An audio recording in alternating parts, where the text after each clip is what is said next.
FEMA announced Thursday that millions of out-of-work Americans are guaranteed at least 6 weeks of financial aid, but Floridians won't be included because it turns out the state doesn't qualify. Get on your side, investigative reporter Victoria Price joining us live in Tampa to explain why, and lots of people are interested in this explanation. And Jen, it all comes down to the fact that Florida pays considerably less than other states in unemployment benefits, so there's a certain threshold that FEMA requires that we just simply don't meet. So unless the state can somehow cough up roughly $50 million, that means we'll be missing out on $240 million a week. That Florida might not actually be able to participate. State Senator Jason Pizzo breaking the news on Facebook Live that Florida will likely miss out on the remainder of the Lost Wages Assistance Program. I'm sure you guys are going to have a lot of questions. You should be pissed off. LWA provides $300 a week in FEMA disaster funds for those unemployed by the pandemic.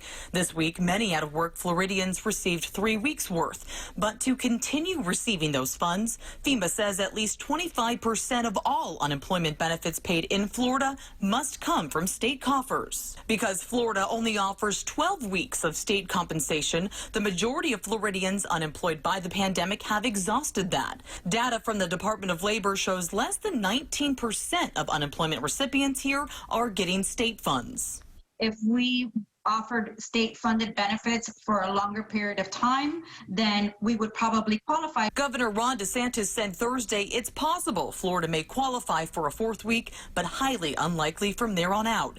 And as a potential stimulus package keeps stalling out in the Senate, it's unclear if or when additional help may come. We're talking about up to 800,000 of you that desperately need this unemployment. Who's at fault here? Ultimately, Rick Scott is to blame.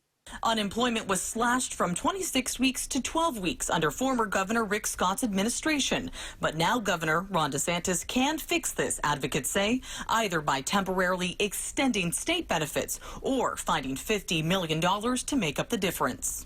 His political livelihood, depends on what happens next. Governor DeSantis has not said if he does plan to take any action. Meanwhile, I also reached out to Senator Rick Scott's office just to see if he had any response, especially in response to some of that criticism. A spokesperson didn't directly answer my question, but did say the senator is very disappointed that a stimulus package, including one that would have unemployment benefits, continues to stall out in Congress. Reporting live in Tampa, Victoria Price, 8 on your side.